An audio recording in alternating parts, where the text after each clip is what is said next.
House of Roses is just a beautiful paper pack from our friends at Stamperia. The papers are 12 by 12. They are double-sided. You can see what kind of a taste of what each of these sheets is going to be. In this particular one, you can see that things are very always worn, beautifully worn, and very much in the pinks with the very soft pinks. And you can see the brick, again, very weathered. There are 17 cutouts, and this is the first of them. Put a little birdhouse in your soul. That's cute. Take time to smell the roses. Enjoy the little things in life. So all of those. On the back side, a little bit plainer tags, if that works for your design. And then we've got some beautiful artwork, and our design team has shown you before how you can take this and use these very effectively for cards or for pages.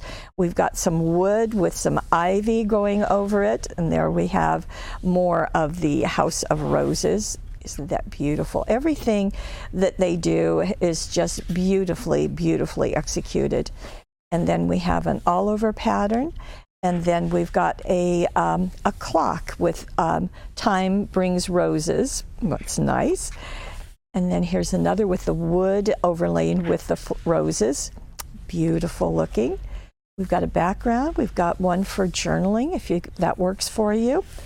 And then we have a fence, a background, another one, and then more of those 17 cutouts. Oh, isn't that pretty with the leaves? And then some tiling. So that's a different ending to this. Now, in addition, the House of Roses has die cuts, rice paper, stencils. Many things will go along with it. You'll find them all here at paperwishes.com.